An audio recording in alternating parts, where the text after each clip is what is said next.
Agora sim, eu quero convidar você a abrir a tua Bíblia em Lucas capítulo 19. Glória a Deus. Trabalhai até que eu venha. E eu quero traduzir o título, Trabalhai até que ele venha. Vamos fazer a leitura. A parábola hoje é a parábola dos 10 servos e das 10 minas.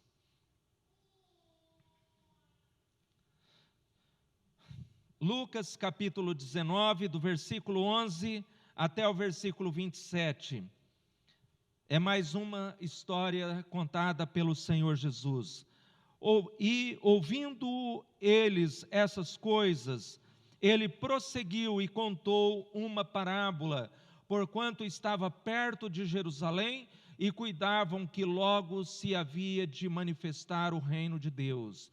Disse, pois: certo homem nobre partiu para uma terra remota, a fim de tomar para si um reino e voltar depois. E chamando 10 servos seus, deu-lhes 10 minas e disse-lhes: negociai até que eu venha.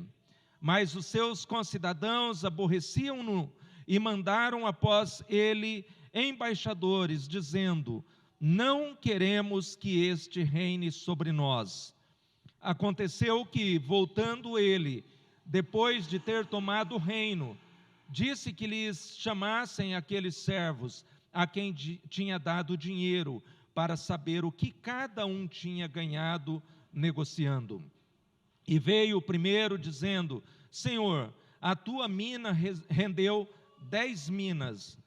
E ele lhes disse: bem está, servo bom, porque no mínimo foste fiel, sobre 10 cidades terás autoridade.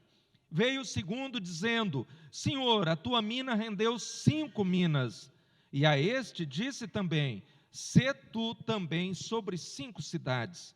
E veio o outro dizendo: Senhor, aqui está a tua mina, que envolvi em um lençol, porque tive medo de ti, que és um homem rigoroso, que tomas o que não pusestes e colhes onde não semeastes.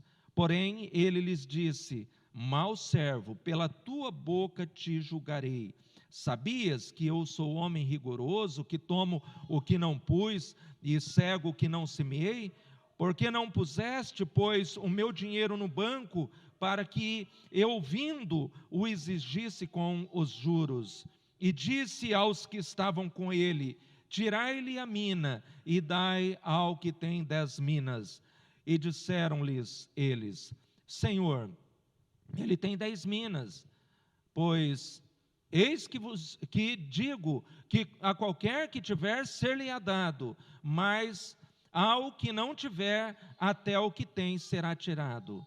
E quanto àqueles meus inimigos que não quiseram que eu reinasse sobre eles, trazei-os aqui e matai-os diante de mim. Meus irmãos, essa é mais uma história, uma bela história. Eu tenho percebido, tenho presenciado, lido alguns textos, ouvido algumas informações, que a comunicação atual, ela está se voltando para a contação de histórias. Na verdade, esse é um desafio que eu tenho. Eu sei contar apenas algumas histórias alemãs, Vitor, mas as histórias brasileiras, elas são muito mais felizes, muito mais alegres. Então, eu quero me aperfeiçoar, Pedro, nesta habilidade de contar histórias, porque a gente pode compartilhar o Evangelho contando histórias. Inclusive, eu tenho sido incentivado pelo curso a contar histórias para as pessoas que eu tenho intenção de evangelizar. Você pode contar a história, começar com a história da tua própria vida, depois contar a história de Jesus, depois contar a história da igreja, a história dos apóstolos. Você pode contar muitas histórias. Aliás, 75% do texto sagrado são narrativas, são histórias. Então, a revelação, apenas 25% que não são histórias, mas 75% constitui-se de narrativas. E aqui Jesus conta a história de um homem nobre, de um homem importante. Quando eu vi essa palavra aqui, nobre, eu me lembrei da Idade Média, que existia a nobreza, que eram aqueles homens, os senhores feudais, né, Marta? E que construíam o castelo, e ali próximo do castelo, então, ele tinha suas propriedades, e o feudo, em certo sentido, era quase um pequeno reino que ele construía, e, na verdade, ele exercia uma importância muito grande. Na história e na evolução na Idade Média dessa situação, é que surgiu a burguesia, os burgos, que eram os comerciantes e que se sentiam insatisfeitos com o poder econômico daquela gente nobre, começaram a cercar, começaram a rodear esses polos de poder e, posteriormente, eles tomaram o poder. Aqui nesta parábola era um homem nobre, um homem rico, não conta que tinha ali um castelo, não conta que tinha burguesia, mas conta que tinha servos. Como lá naquela nobreza da Idade Média, tinha os nobres e tinha os servos também. Era exatamente assim, a sociedade tinha uma pirâmide etária, aliás, uma pirâmide social que estratificava as pessoas. E esse homem tinha servos. E esse homem queria expandir os seus negócios, ele projetava grandes coisas, ele queria mesmo crescer em poder, crescer em autoridade e expandir os seus negócios.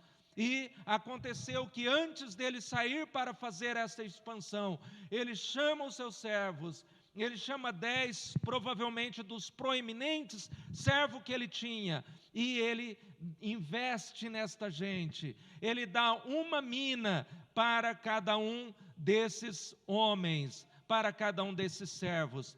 A palavra mina, ela vem da economia grega, e ela significa 100 dracmas, e cada dracma correspondia ao pagamento de uma diária, de um trabalhador comum. Eu não sei quanto que seria a diária hoje aqui no nosso país, isso depende da cidade, mas vamos pensar em R$100 a diária, então seria 3 meses e 10 dias dessa diária. Ele colocou isso na mão, não era muito dinheiro, mas muito provavelmente ele estava treinando esta gente, colocando valores na mão desta gente, na mão desses trabalhadores. E aí ele então sai, quando ele sai e vai à procura deste reino, fazer a conquista desse reino, alguns concidadãos, alguns colegas daqueles trabalhadores começam a reclamar e murmurar: nós não queremos que esse homem reine sobre nós. E provavelmente fizeram tudo para blefar, para dificultar a ascensão daquele homem que queria reinar sobre aquele lugar.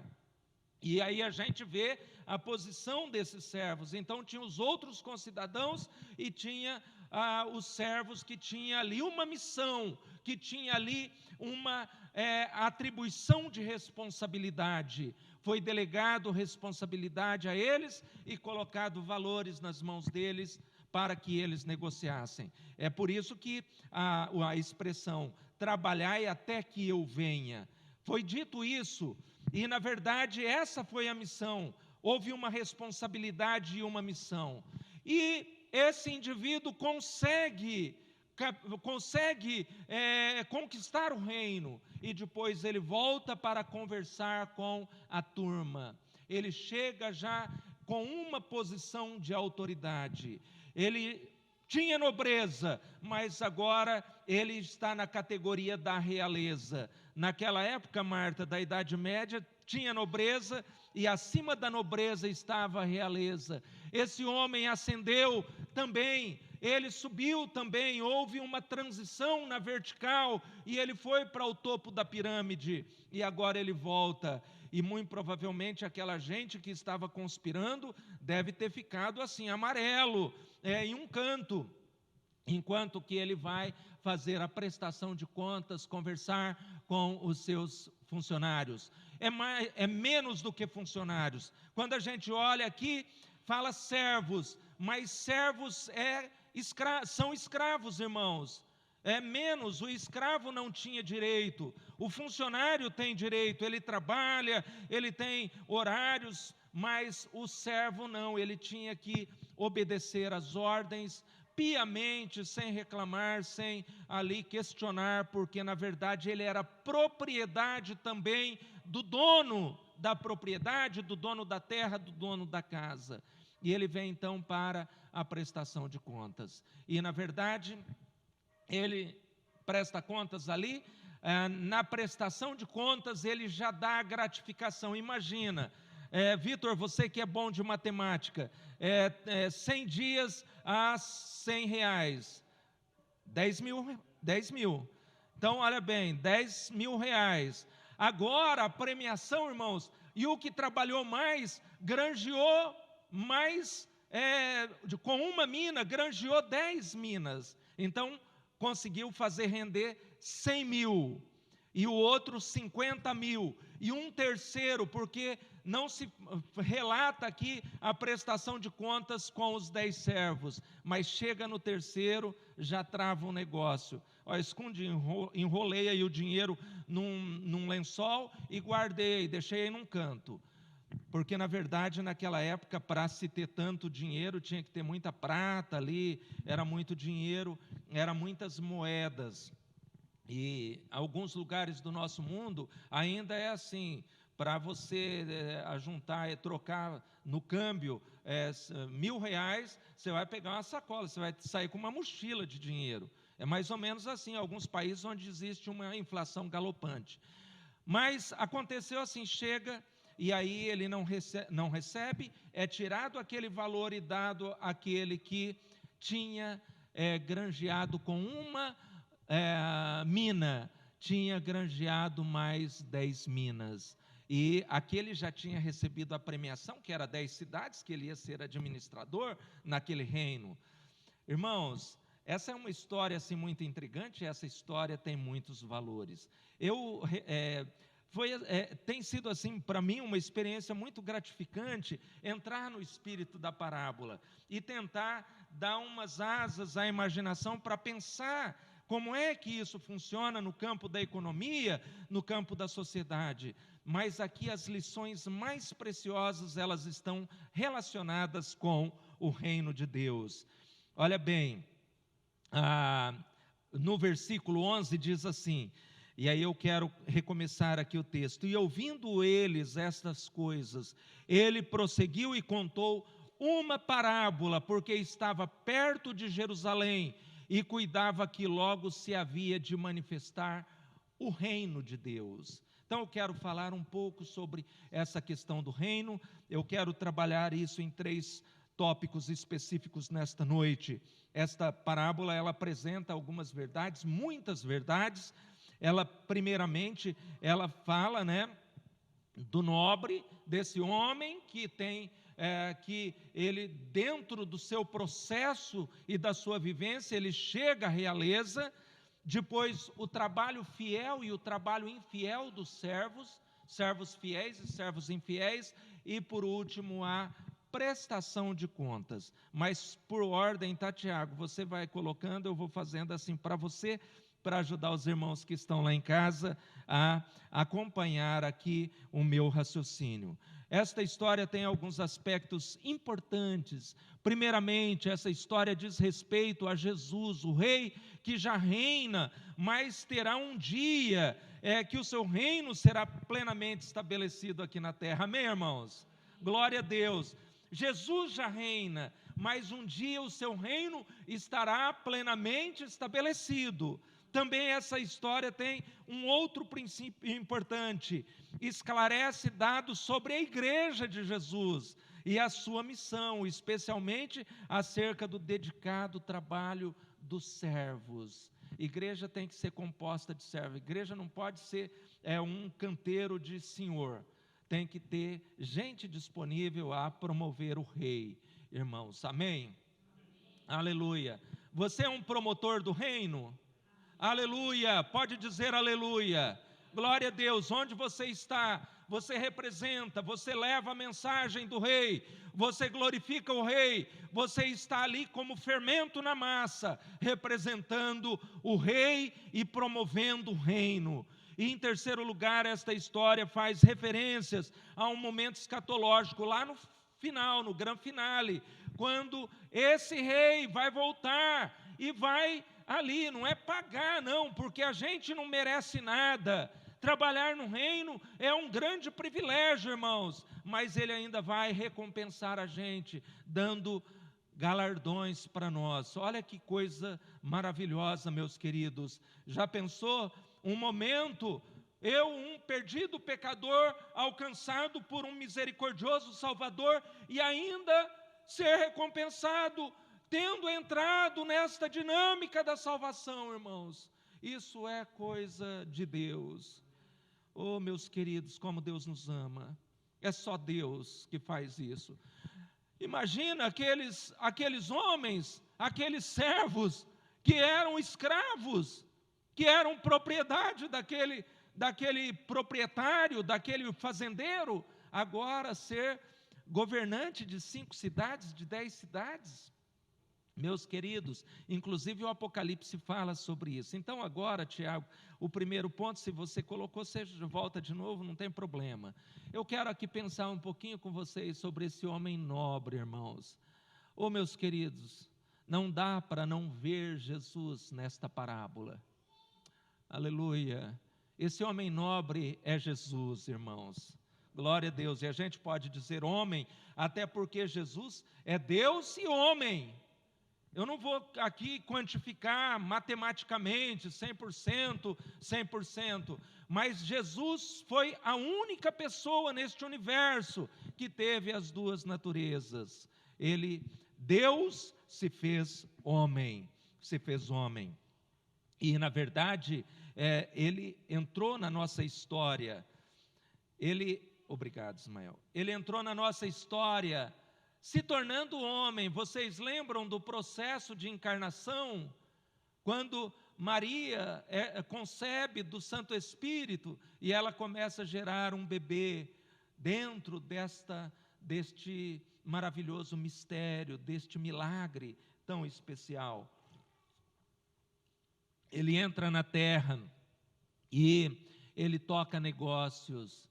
Jesus tocou negócios aqui na terra, irmãos.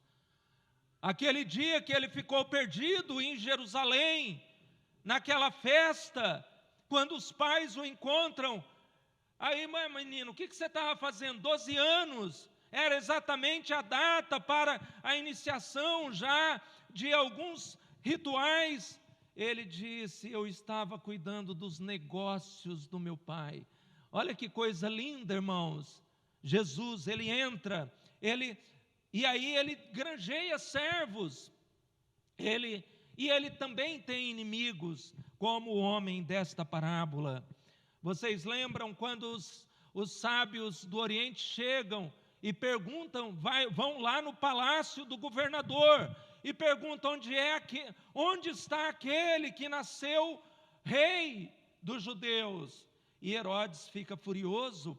Opa, cadê o concorrente? Vamos acabar com ele. E na verdade desenvolveu uma estratégia para matar todas as crianças, porque uma criança nascida poderia já ser um futuro adversário político. Olha só, as táticas políticas de execrar, de banir, antigas.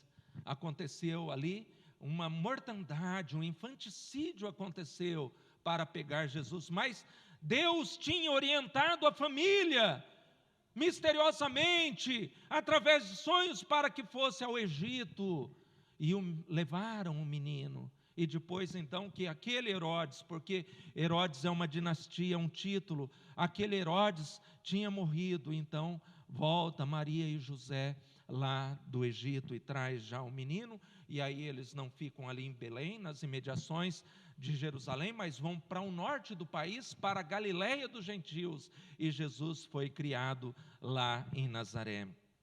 Olha bem, aqueles magos trouxeram ouro, incenso e mirra.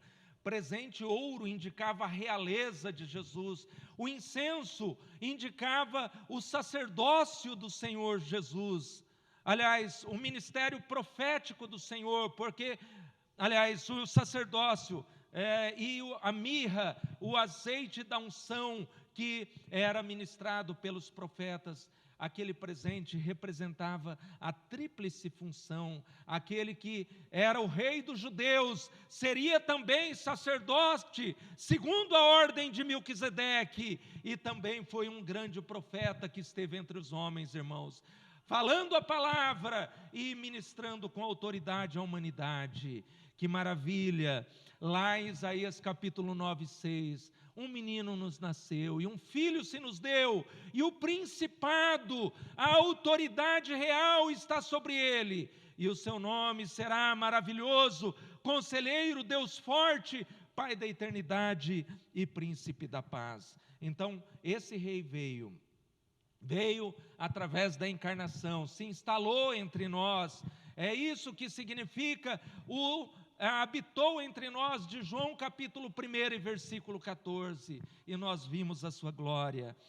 E depois esse rei, esse que entrou na história através da encarnação, ele vai para uma terra distante, olha só, aí ele morre, irmãos, ele vai para a cruz, e aí ele se distancia da humanidade, e ele diz que foi preparar lugar para nós, que foi preparar habitação para os seus. Então ele distancia no sentido físico de nós, através da sua morte, da sua ressurreição e da sua ascensão.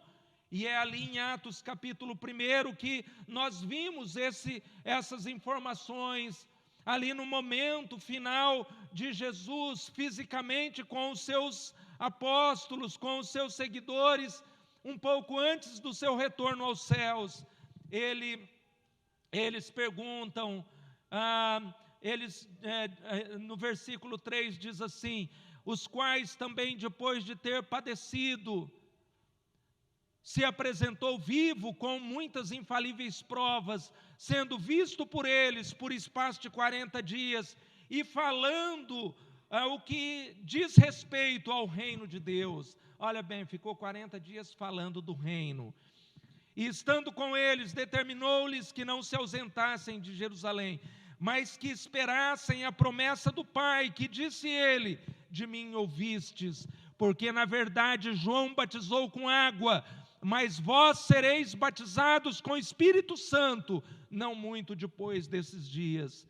Aqueles, pois, que se haviam reunidos, perguntaram-lhe dizendo: Senhor, restaurará tu neste tempo o reino a Israel? Olha bem, a ideia do reino está aí, irmãos. E eles pensavam ser um reino físico, um reino político. Você vereador, você secretário, você ministro, você isso, você aquilo. Não, o reino de Deus é diferente, irmãos. E aí Jesus responde: não vos pertence saber os tempos ou as estações que o Pai estabeleceu pelo seu próprio poder, mas recebereis a virtude do Espírito Santo, que há de vir sobre vós, e ser-me-eis testemunhas, tanto em Jerusalém, como em toda a Judéia e Samaria, e até os confins da terra. É o dinheiro que ele deu para nós, irmãos. São os valores que ele colocou na mão dos servos.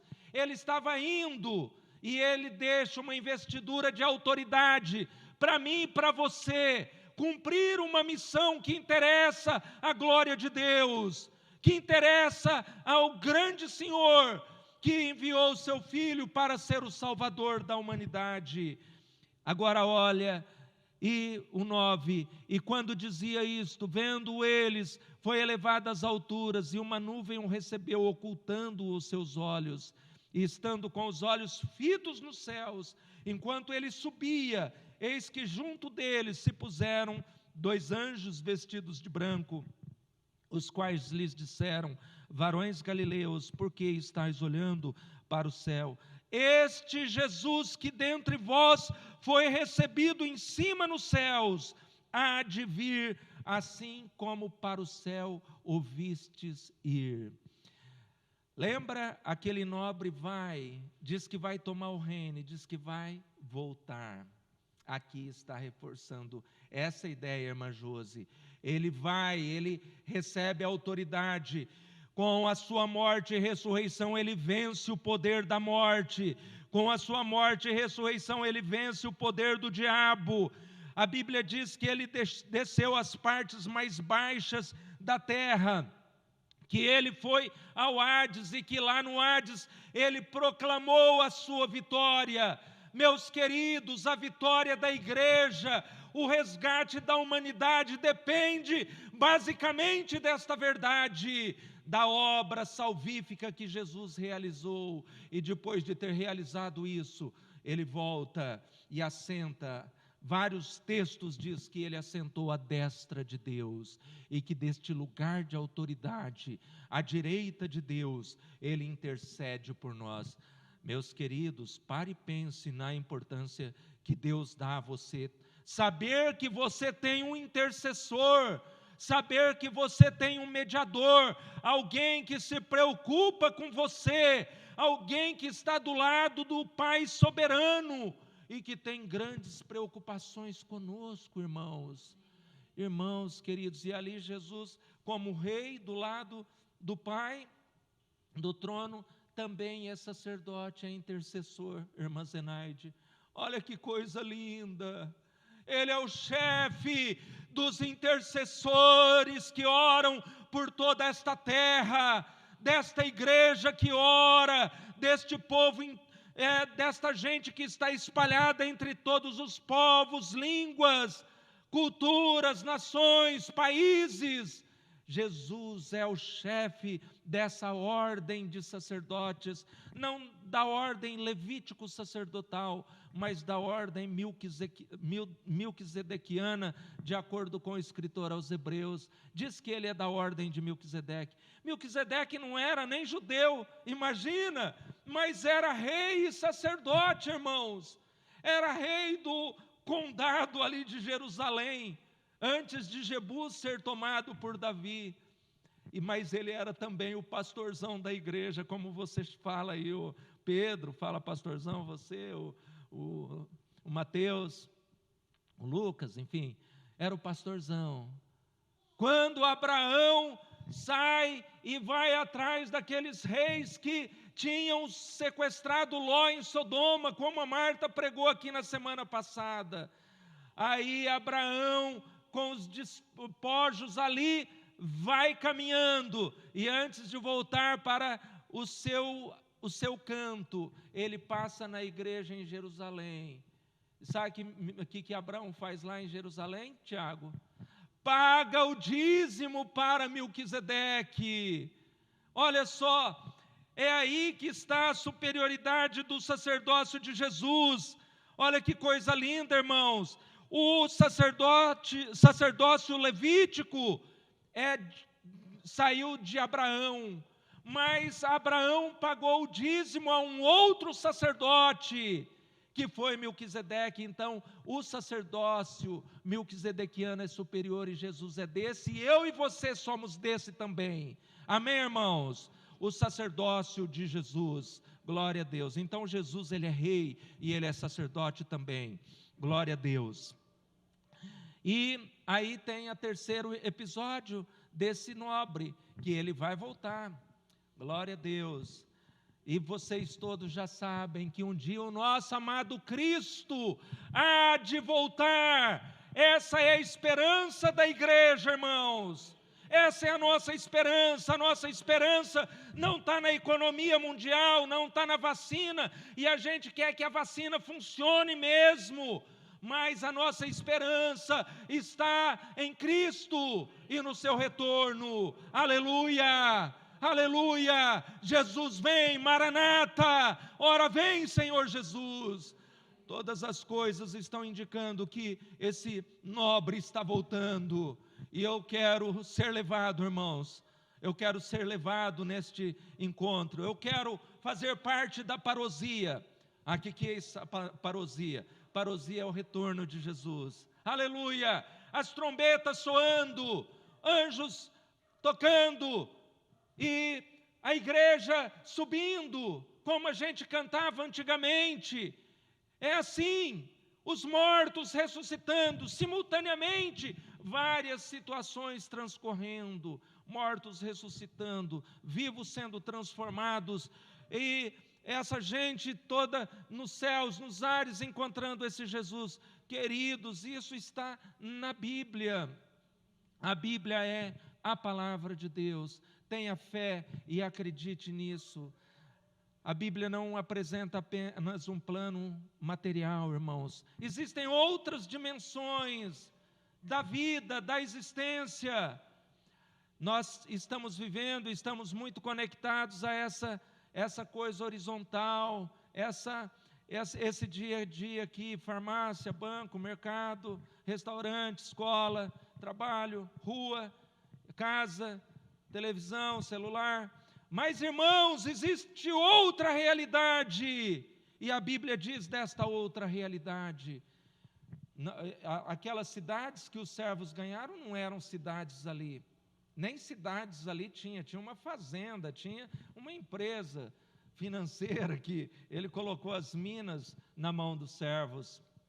Meus queridos, tenham fé, acredite, olhe para o invisível da palavra de Deus, creia no Apocalipse, creia na realidade invisível pela fé, pois a fé é o firme fundamento das coisas que não se veem e a prova daquelas que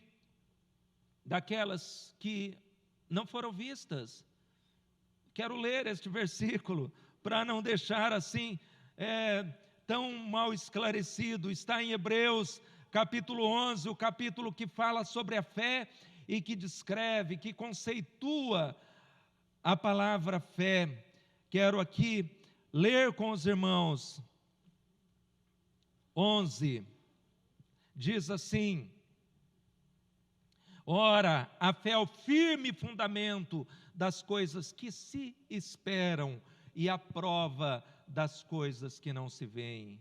Aleluia, tenha fé, acredite que a Bíblia diz e apresenta uma outra realidade, uma realidade espiritual, que um dia os nossos olhos serão desvendados para ver, irmãos, que um dia o nosso corpo físico, propenso à doença e à morte, vai presenciar e vai habitar nesta realidade, quando o nosso corpo for transformado, deixar de ser corruptível para ser incorruptível, deixar de ser mortal para ser imortal, deixar de ser ignominioso para ser de glória.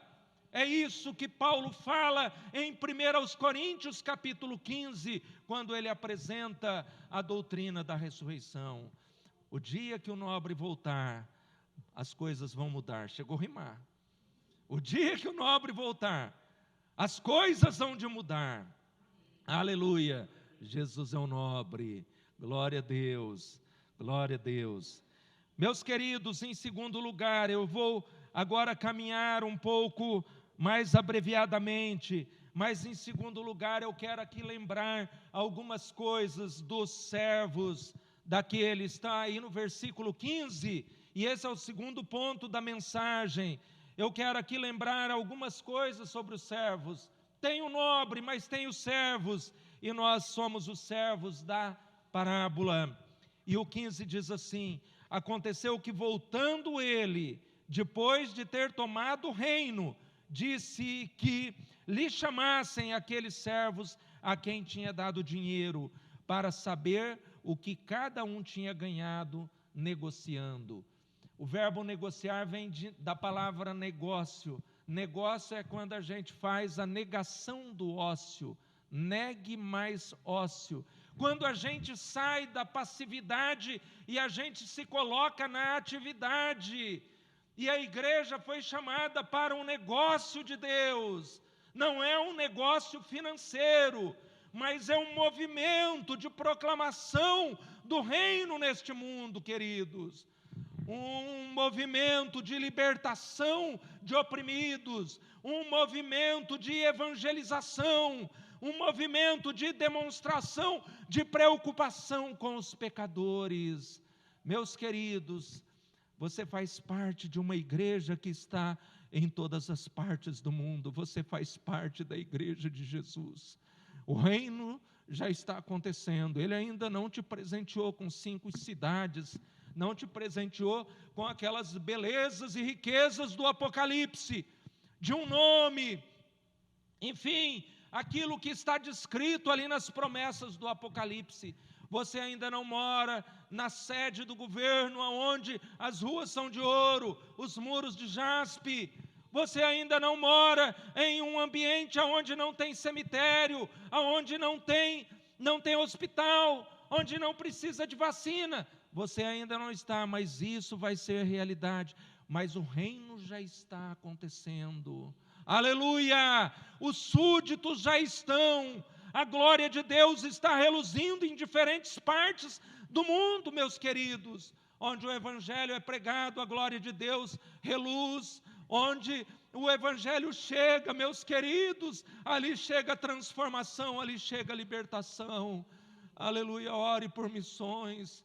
Ore para que Deus abençoe aqueles servos que sofrem mais, que têm mais dificuldades em negociar. Hoje pela manhã o missionário Sidney de Moçambique mandou um vídeo, os nossos irmãos africanos cantando, com máscara como nós, irmãos. Eu fiquei tão feliz com aquilo. Eu perguntei para ele, é hoje isso? Foi hoje o culto? Porque lá o culto é 6 horas de diferença. E ele disse, foi hoje. A igreja parou aí, parou. Nós estamos voltando. Oh, aleluia. Aleluia, Jesus está voltando, irmãos. Os povos estão ouvindo o evangelho. A graça de Deus, movimento de evangelização entre povos muçulmanos. Deus dando sonhos para os muçulmanos. Nos sonhos muçulmanos vendo Jesus, irmãos. Isso é o fim. Jesus está voltando, meus queridos. Aleluia. Nós somos esses servos. Ah, que servos. Simplesmente servos, nada de senhor. Não somos dono de nada. Somos propriedade. Ele nos comprou com o seu precioso sangue. Somos propriedade dele.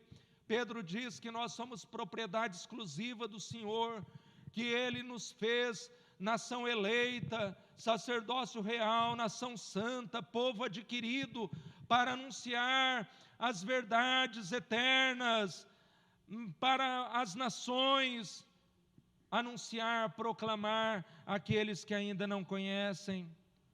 Os servos, a igreja de Jesus tem que negociar, trabalhai até que eu venha. Esse é o mandato, essa é a responsabilidade que nós como igreja recebemos. Existe 1001 maneiras de trabalhar. Você pode trabalhar orando, você pode trabalhar compartilhando com o vizinho, você pode compartilhar com o trabalho, ali no trabalho, conversando com o chefe. Você pode, através do teu testemunho, apresentar e glorificar esse rei. Você está no negócio, você não foi chamado para o ócio, para a zona de conforto, para o lugar onde não tem movimento. Deus não nos chamou para ficar escondido na caverna. Deus nos chamou para que a gente vá à linha de frente, para ir ali ao combate. Aleluia. E nós enfrentamos muitas resistências, irmãos. Lembra que aqueles servos lá, eles logo no começo eles já receberam cartadas? Não, a gente vai aqui responsabilizar para mandar uma delegação aqui para dizer para esse sujeito não voltar aqui porque a gente não quer o governo dele. É assim, o nosso mundo é assim, irmãos. A gente está aí com o evangelho, mas o mundo no sentido geral só quer o detalhe da diversão do evangelho, do lazer evangélico, não quer a submissão ao rei, não quer o acatamento às ordens do rei, irmãos. A gente não quer que governe.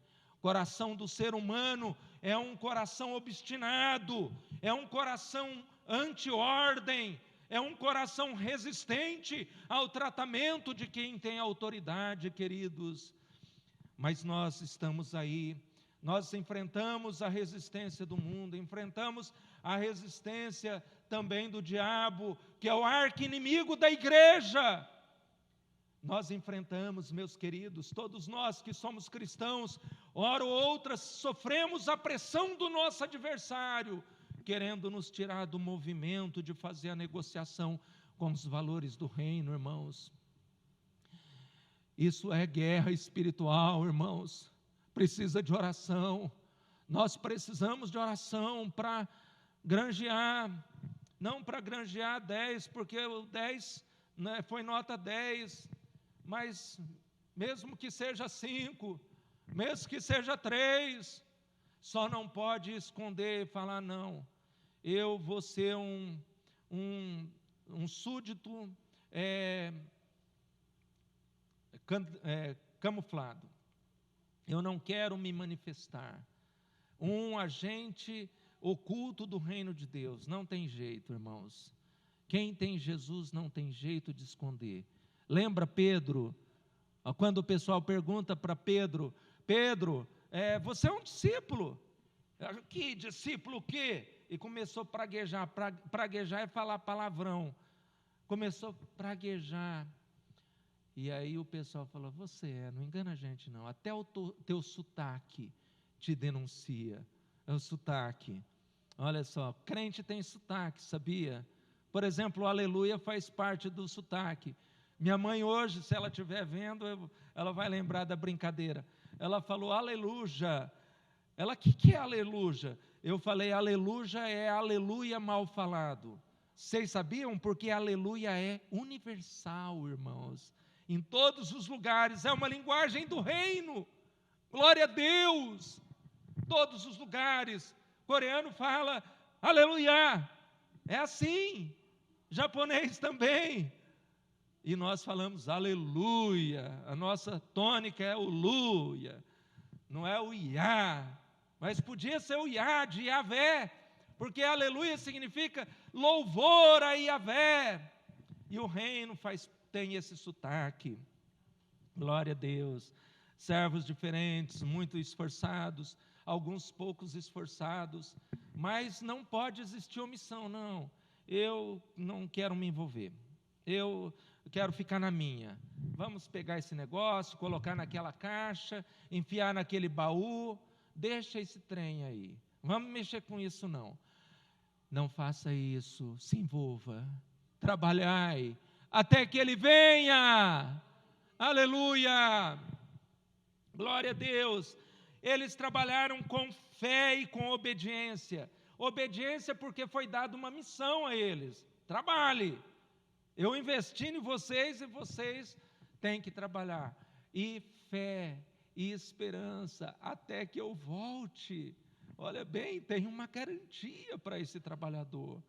Eu estou indo como aquele namorado que foi para a Segunda Grande Guerra, falou, olha, quando nós voltarmos, nós vamos casar. E passaram-se anos. Ela foi do 38 ao 45, meu pai nasceu dentro da Segunda Grande Guerra, em 39, tinha 2 aninhos, 1 aninho e meio, e aí ela, deve ter morrido, mas ela esperou, e daí uns tempos, depois lá do dia D, né, do dia D, de repente aparece o D lá na cidade, 7 anos, cabelinho branco, oh, meus irmãos, imagina que coisa, não morreu no conflito, Jesus vai voltar, tenha esperança, aleluia, tenha esperança, trabalhe com fé, trabalhe com obediência e trabalhe com esperança. Eles nutriram esperança, eles lidaram com dificuldades, já contei para vocês a historinha, aqueles concidadãos que mandaram uma embaixada com um recadinho. Ser igreja, meus queridos, é ser propriedade do rei, não é ser propriedade nossa, eu faço o que eu quero, eu vivo num mundo de livre concorrência, eu estou aí, então eu vou aonde dá melhores resultados. As regras do reino são diferentes das regras da nossa sociedade. Glória a Deus, nós somos propriedades do rei. Nós temos, a igreja, ela foi chamada para trabalhar para o rei, e a igreja tem expectativas do reino eterno. Vocês lembram que o nobre volta, ele vai, ele vai, e ele diz: eu volto. E esse é o último detalhe, é o detalhe para a prestação de contas, meus queridos. Eu não vou adentrar muito nesse tópico, já estou fazendo, com a sua exposição, já estou fazendo a finalização da nossa mensagem nesta noite. E desejo que esta mensagem seja fortalecimento para a tua vida que está aqui na igreja, no templo, e para a tua vida que é a igreja que está em casa. Que você lembre que Ele voltará. Ele voltará. Alguém pode dizer: mas isso aí é um assunto, quando era criança já falava. Imagina o pessoal, os discípulos de John Wesley, estudando retorno de Jesus, os alunos de Lutero, os alunos de São Tomás de Aquino, os alunos de Agostinho lá no 4º século, os alunos de Irineu lá no 2º século, todos eles viram esse ensino, meus queridos. Porém, nós estamos com muito mais indicadores da proximidade desse retorno. Isso tem sido algo que tem chamado a nossa atenção. Por exemplo, e eu vou colocar isso em termos muito pragmáticos, um celular, você fala em tempo real com uma pessoa do outro lado. A pandemia pega o mundo todo ao mesmo tempo. Uma pandemia faz todos os aviões pararem ao mesmo tempo, meus irmãos, ou a maior parte dos aviões, exceto os de caça e enfim. Irmãos, nós estamos vivendo tempos próximos da volta do Senhor. Jesus vem para os servos fiéis, esse é um momento muito gostoso, muito promissor.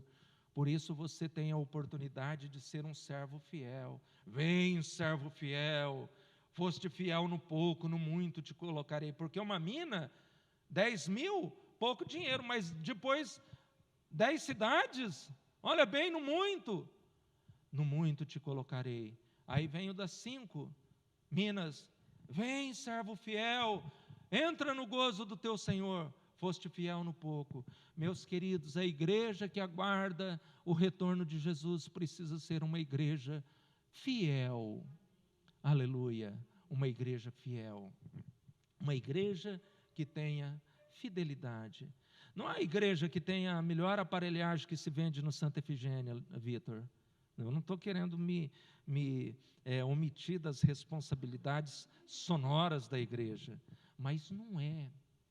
A igreja de Jesus, essa igreja que vai ser premiada, é a igreja que demonstra no seu caráter, no seu comprometimento, fidelidade ao chamador, fidelidade àquele que delegou responsabilidade, àquele que comissionou para o seu reino. Fidelidade, irmãos, porque, na verdade, fiel é o que nos chamou.